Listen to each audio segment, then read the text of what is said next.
कि सभी लोगों को सोशल सर्विस करना है, लोगों का भला करना है। इसके लिए हर कोई बोलता है, डेफिनेटली मतलब करना हर कोई चाहता है, बट इसके अलावा कोई और भी रीज़न रहता होगा, जैसे भौकाल, पावर, पैसा जब चाहें जितना कमा ले एक दिन में।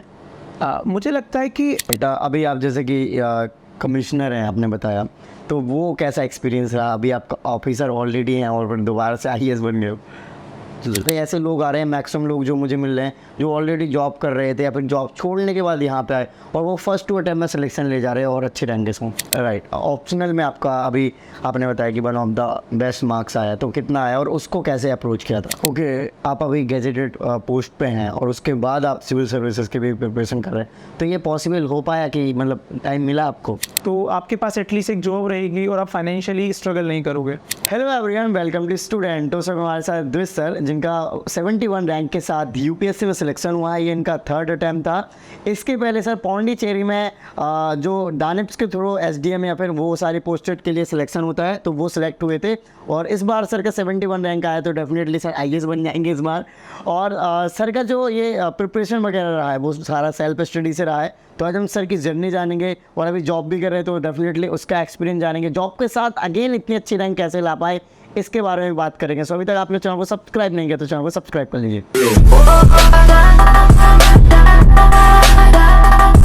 ओके, सबसे पहले आप अपना एजुकेशन बैकग्राउंड बताइए सर। मैंने बीटेक किया है मैकेनिकल इंजीनियरिंग एनआईटी भोपाल से।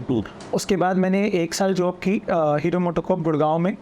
देर आफ्टर जॉब के साथ ही मैंने अपनी प्रिपरेशन स्टार्ट कर दी थी और ड्यूरिंग लॉकडाउन 2020 सितंबर 2020 में मैंने अपनी जॉब छोड़ी और उसके बाद मैं रेगुलर यूपीएससी की जर्नी में ही था। एंड अभी लास्ट ईयर 2021 वाले अटैम्प्ट में मुझे पौंडीचेरी सिविल सर्विसेज अलॉट हुआ थ्रू यूपीएससी ओनली। एंड अभी मैं एज अ म्यूनसिपल कमिश्नर वहाँ पर वर्किंग हूँ। And finally this year by the grace of God मुझे ऑल इंडिया रैंक 71 मिला है। ओके, ये आपका थर्ड अटैम्प्ट था और ऑप्शनल क्या है आपका? मेरा ऑप्शनल एंथ्रोपोलॉजी है। एंथ्रोपोलॉजी है, तो फर्स्ट अटैम्प्ट में क्या रहा था उसके बारे में बताएंगे थोड़ा सा? सो फर्स्ट अटैम्प्ट में मैं अपनी जॉब के साथ प्रिपरेशन कर रहा था, तो मेरी प्रीलिम्स की काफ़ी अच्छी प्रिपरेशन थी, बट मेंस में मेरे ऑप्शनल में एंथ्रोपोलॉजी में ही कम मार्क्स थे, जिसकी वजह से मैं मेंस क्वालिफाई नहीं कर पाया। ओके, और अभी थर्ड अटैम्प्ट में मेरे मेंस में ही एंथ्रोपोलॉजी में ही हाईएस्ट मार्क्स हैं, जिसकी वजह से आई थिंक मुझे रैंक मिली है। Okay, great. सो अगर कहा जाए तो आपके सारे अटैम्प्ट में प्रीलिम्स क्लियर हुआ है? जी, मेरे तीनों अटैम्प्ट्स में प्रीलिम्स क्लियर हुआ। ओके, आप इतने अच्छे कॉर्पोरेट सेक्टर में जॉब कर रहे थे, तो फिर सिविल सर्विसेज में क्यों? मतलब कॉर्पोरेट सेक्टर में काफ़ी पैसे भी ज़्यादा मिलते हैं और आगे भी फ्यूचर बहुत ज़्यादा अच्छा होता है। डेफिनेटली कॉर्पोरेट सेक्टर के अलग एडवांटेजेस हैं, पर मेरा सिविल सर्विसेज का पहले से ही एक चाइल्डहुड ड्रीम होता है सबका, तो मेरा वैसे ही चाइल्डहुड ड्रीम था सिविल सर्विसेज में जाने का। और उसका मोटिव जो मेरा वाई है कि क्यों जाना है, वो बहुत क्लियर था। वो था कि मैं अपने खुद को सोसाइटी में अगर रख के देखता हूँ तो मैं सोसाइटी के लिए at the end of the day क्या करता हूँ। मुझे लगता है कि जो हम सेटिस्फेक्शन ड्राइव करते हैं सोसाइटी के लिए करने से या लोगों के लिए करने से, वो एक मोटिवेशन फैक्टर होता है आपको इस सर्विसेज में एंटर कराने के लिए। राइट, जैसे मतलब एक कमेंट सेक्शन में कभी कभी ये कमेंट ज़रूर रहता है कि सभी लोगों को सोशल सर्विस करना है, लोगों का भला करना है। इसके लिए हर कोई बोलता है, डेफिनेटली मतलब करना हर कोई चाहता है, बट इसके अलावा कोई और भी रीज़न रहता होगा, जैसे भौकाल, पावर, पैसा जब चाहें जितना कमा ले एक दिन में। मुझे लगता है कि एक जो पावर का कॉन्सेप्ट है, पॉजिटिव पावर या अथॉरिटी, राइट, सो ये पोजीशन, ये सर्विसेज आपको ऐसी पोजीशन देती है जहाँ पर आप वो पावर और अथॉरिटी बहुत अच्छे से लोगों के बेनिफिट के लिए यूज़ कर सकते हैं। फॉर एग्जांपल मैं अपना एग्जांपल लेके समझाता हूँ। मैं एक सिंगल पेरेंट चाइल्ड हूँ, तो मेरी अपब्रिंगिंग मेरी मदर से ही हुई है। सो मैंने देखा है कि गर्ल चाइल्ड को एजुकेशन के लिए क्या इश्यूज़ आते हैं या उनको क्या इश्यूज़ आए।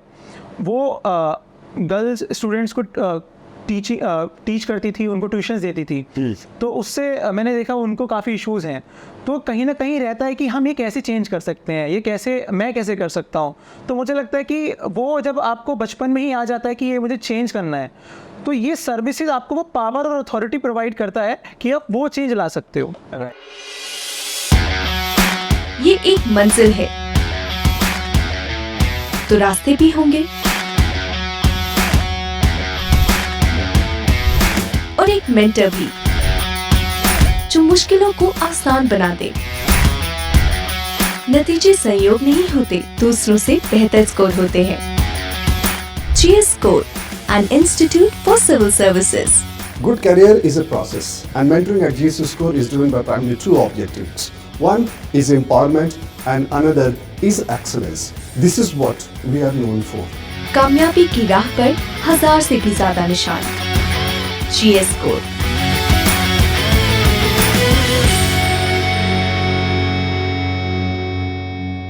बेटा अभी आप जैसे कि कमिश्नर हैं आपने बताया, तो वो कैसा एक्सपीरियंस रहा? अभी आप ऑफिसर ऑलरेडी हैं और फिर दोबारा से IAS बन गए हो। मेरा एक्सपीरियंस वहाँ पर काफ़ी अच्छा है। अभी तो मुझे लगता है कि मैं लर्निंग फेज़ में ही हूँ और साथ साथ चीज़ें सीख रहा हूँ, इम्प्लीमेंट कर रहा हूँ। तो जैसे कि वहाँ पर रहता है कि दिन में कम से कम 100 से 200 लोगों से इंटरेक्ट करना रहता है, लोग अपनी समस्याएं लेके आते हैं। तो मुझे लगता है कि वो आप बहुत होपफुल होते हैं, वो आपको एक ऐसे नज़र से देखते हैं कि अगर वो आपके पास आए हैं तो उनकी समस्या हल हो जाएगी। राइट। तो जो उनकी एक्सपेक्टेशन को मीट करना वो एक मेजर चैलेंज होता है, और प्रॉब्लम सॉल्विंग स्किल जो होती है वो बहुत काम आती है कि they have problem and you should provide some solution. Right. Okay, so civil services में जब आपने स्टार्ट किया था प्रिपरेशन, तो डेफिनेटली प्रीलिम्स, मेंस और इंटरव्यू की प्रिपरेशन के बारे में सोचा होगा, तो क्या क्लासेस वगैरह ली या फिर कैसे स्टार्ट किया था प्रिपरेशन? मैंने स्टार्ट सेल्फ स्टडी से ही किया, और मैंने सेल्फ स्टडी को ही अपना बेस मान के उसी से कंटिन्यू किया। जब स्टार्ट किया था तब मैं जॉब में था, वर्किंग प्रोफेशनल था। मैं जॉब के साथ जो टाइम मिलता था सुबह कम्यूटेशन में, ऑफिस आने जाने में, मैं वो टाइम यूज़ करता था, वीकेंड्स का टाइम यूज़ करता था अपनी पढ़ाई के लिए। उसके बाद भी मैंने सेल्फ स्टडी कंटिन्यू रखी। मैं घर पे भी था, खुद से ही पढ़ता था, बट डेफिनेटली ऑनलाइन काफ़ी चीज़ें अवेलेबल हो जाती हैं, जैसे कि यूट्यूब पे काफ़ी वीडियोस अवेलेबल होती हैं जहाँ से आप कंटेंट ले सकते हो, कुछ चीज़ें सीख सकते हो। तो मैं वो यूज़ कर लेता था। उसके अलावा मैंने सेल्फ स्टडी की है और ऑनलाइन ही टेस्ट सीरीज़ वगैरह लिखी हैं। राइट। तो आप इतने मतलब कह सकते हैं प्रिपरेशन को कैसे कर सकते हो कि जॉब भी कर रहे हो, फिर इधर भी टाइम दे रहे हो प्रिपरेशन के लिए? जनरली स्टूडेंट्स अगर हम देखें मुखर्जी नगर, ओल्ड राजेंद्र नगर में, उनके पास सिर्फ एक ही काम होता है कि सिर्फ पढ़ाई करनी है, और उनका अगर देखूँ रेशियो सिलेक्शन का तो बहुत कम है। और बहुत सारे ऐसे लोग आ रहे हैं, मैक्सिमम लोग जो मुझे मिल रहे हैं, जो ऑलरेडी जॉब कर रहे थे या फिर जॉब छोड़ने के बाद यहाँ पे आए और वो फर्स्ट टू अटैम्प्ट में सिलेक्शन ले जा रहे हैं और अच्छे रैंक के साथ। मुझे लगता है इसमें दो चीज़ें हैं कि जब आप जॉब कर रहे हैं तो आपको पता है कि आप जॉब में 8 से 9 या 10 घंटे आप जॉब में लगा रहे हैं। तो आप वो टाइम जब जॉब के छोड़ने के बाद भी आप इसमें आते, पढ़ाई में आते हैं, तो आपको पता है 8 से 10 घंटे आप जॉब में भी दे रहे हैं तो आप पढ़ाई में भी दे सकते हैं। दूसरी चीज़ ये है कि जब आपको क्लियर होता है कि आपको सिविल सर्विसेज में जाना है तो आप कैसे भी चीज़ें कर लेते हैं। जैसे कि एक बहुत फेमस कोट है कि if you know the why then you can do it anyhow, कि अगर आपको अपना वाई पता है कि आप क्यों कर रहे हो, क्यों करना चाहते हो, तो आप उसको एनी हाउ कर ही लोगे। तो जॉब में भी आप वो चीज़ मेंटेन करते हो, आप पढ़ाई के लिए टाइम निकालते हो, वीकेंड्स पे पुश करते हो, टाइम निकालते हो। तो मुझे लगता है कि अगर आपको चीज़ें क्लियर होती हैं और थोड़ा सा माइंडसेट क्लियर होता है तो हो जाती हैं। ओके, जैसे पार्टी वगैरह या फिर चिल वगैरह भी तो करना होता है, तो वो सब नहीं करते हो क्या इस दौरान? जैसे कि अब टाइम तो बहुत कम रहता है, जैसे वीकेंड नॉर्मली प्राइवेट सेक्टर वालों का चिल करने का टाइम होता है, और जनरली मैंने देखा है कि वो पी पा के चिल रहते हैं। अब अगले दिन उठेंगे, मतलब सैटरडे को करते हैं वो, संडे को उठेंगे लेट ही, तो वो सब नहीं किया फिर आपने? जब मैंने साइड में जॉब किया था तो काफ़ी मेरे दोस्त लोग जो जॉब में थे वो पार्टीज़ वगैरह के लिए जाते थे, बट मैंने उस टाइम अपने को रिस्ट्रिक्ट किया। ऑनेस्टली मुझे लगता था कि अभी अगर मैं ये चीज़ें शुरू कर दूँगा तो बाद में मैं यूपीएससी की जर्नी कंटिन्यू नहीं कर पाऊँगा। बट इसके साथ ही ऐसा नहीं है कि मैंने चिल नहीं किया। जैसे कि ड्यूरिंग माई प्रिपरेशन डेज मैं संडे का सेकेंड हाफ खाली रखता था। हाँ, जब मैंने जॉब छोड़ दी थी उसके बाद संडे का सेकंड हाफ मैं अपने फ्रेंड्स के लिए रखता था। मेरे फ्रेंड्स वीकेंड पे घर आते थे तो मैं उनके साथ थोड़ा चिल करता था, घूमने जाता था, गप्पे करते थे। और इसके साथ ही नेटफ्लिक्स, मैंने पूरी अपनी जर्नी में नेटफ्लिक्स हमेशा देखा है। तो मैं ऐसा नहीं कहूँगा कि एकदम एंटरटेनमेंट के सोर्स या प्लेजर के सोर्स ख़त्म कर देने हैं, बट उसको रेस्ट्रिक्ट करना है। जिससे अगर मैं नेटफ्लिक्स देख रहा हूँ तो दिन में आधा घंटा, ये नहीं कि मैं उसको बिंज वॉच कर रहा हूँ, बट आधा घंटा देख रहा हूँ। तो रेगुलरली जब मेरी सुबह 5 से 6 घंटे की पढ़ाई हो गई है उसके बाद मैं आधा घंटा नेटफ्लिक्स देख ले रहा हूँ। ओके, अच्छा, आपको क्या लगता है कि आपके पास कुछ यूनिक क्वालिटी हैं सो दैट कि आपका सिलेक्शन हुआ है, या फिर आप भी नॉर्मल स्टूडेंट्स की तरह हो बट आपने थोड़ा प्रिपरेशन को कंटिन्यू या फिर कंसिस्टेंसी के साथ स्टार्ट किया? मुझे लगता है कि दो क्वालिटी जो मेरे में है या इनकलकेट हुई हैं ड्यूरिंग प्रिपरेशन। तो एक तो पेशेंस। जो मैं पहले लैग करता था, तो काफ़ी पेशेंस आ गया है और ये एग्ज़ाम डिमांड करता है कि आप काफ़ी पेशेंस के साथ चीज़ें रखो।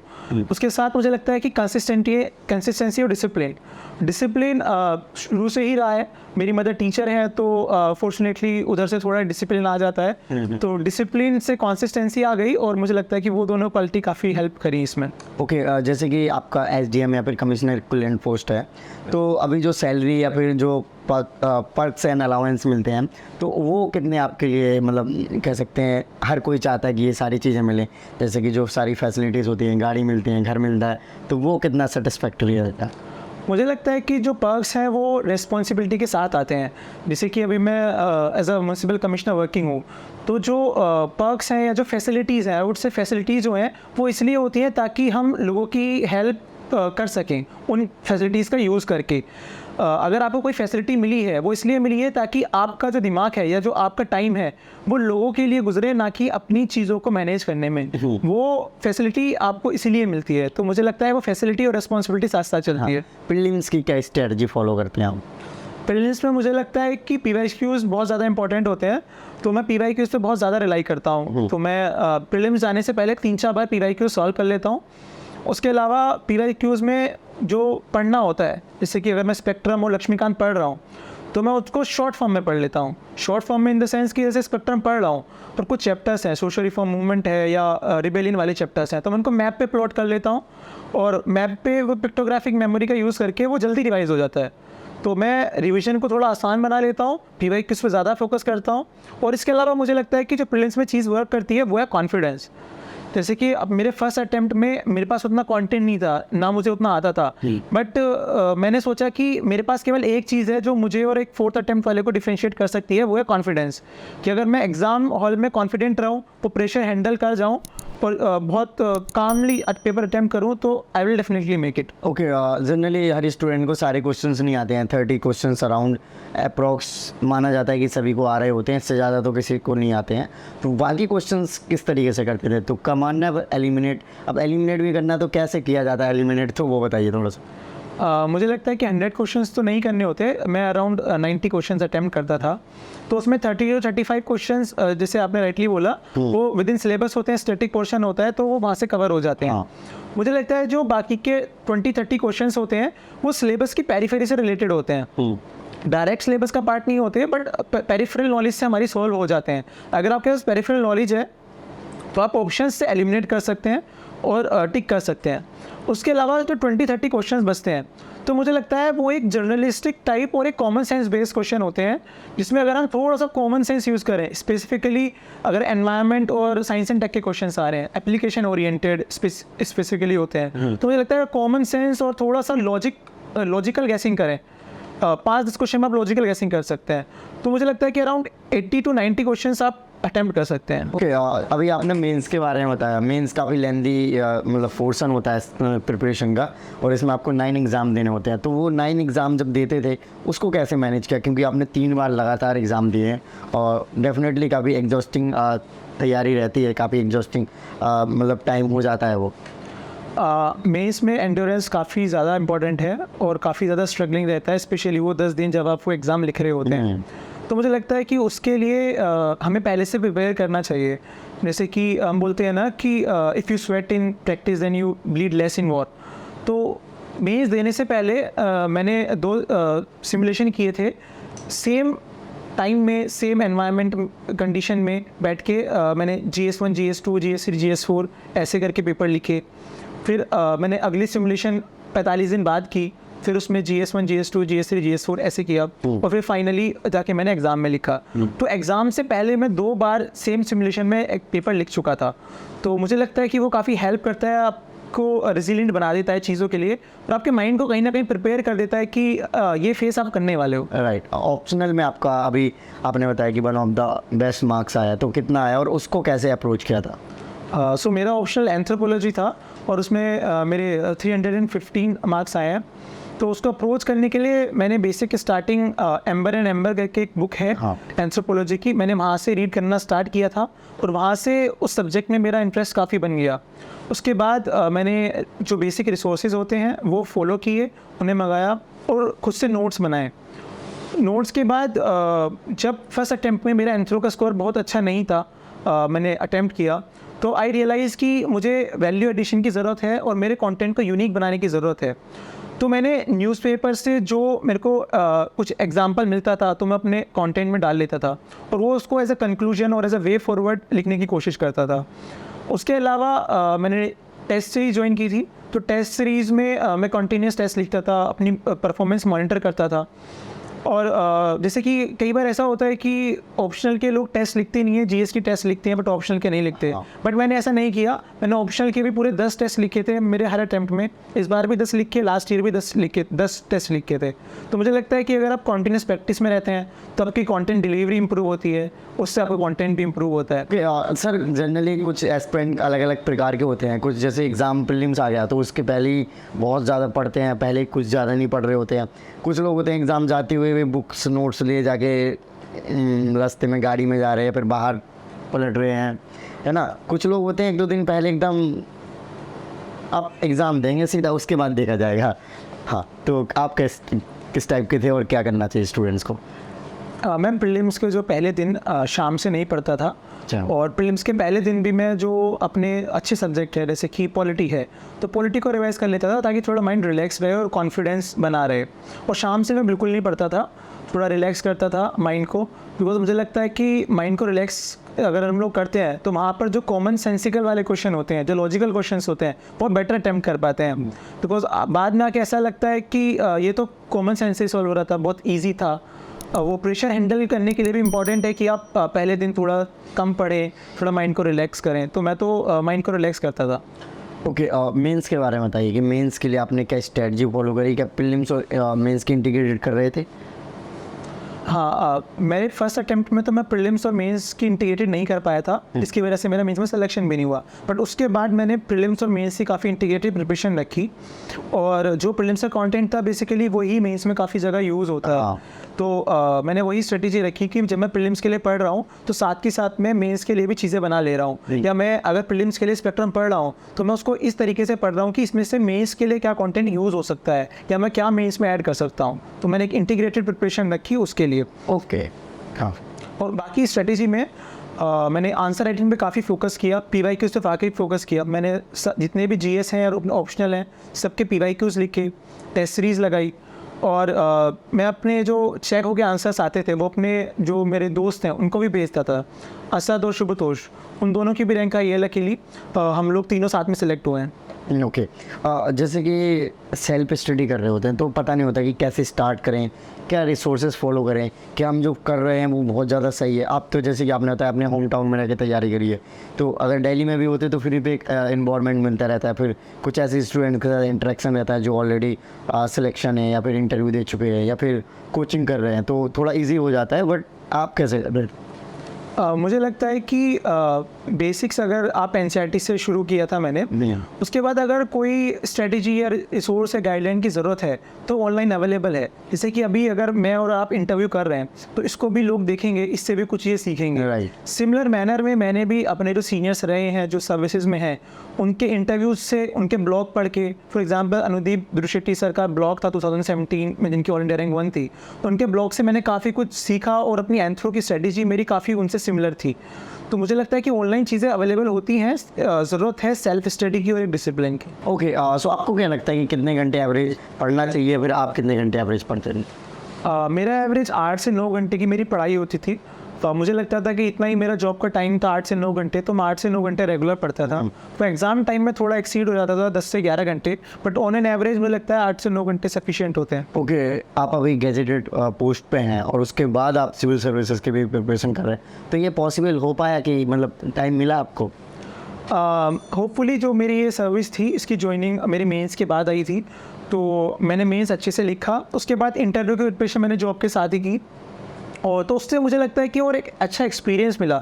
जो जॉब में मैं सीख पाया वो मैं अपने इंटरव्यू में कुछ बता पाया, तो मुझे लगता है कोई एक एडिड एडवांटेज है जो हो जाता है।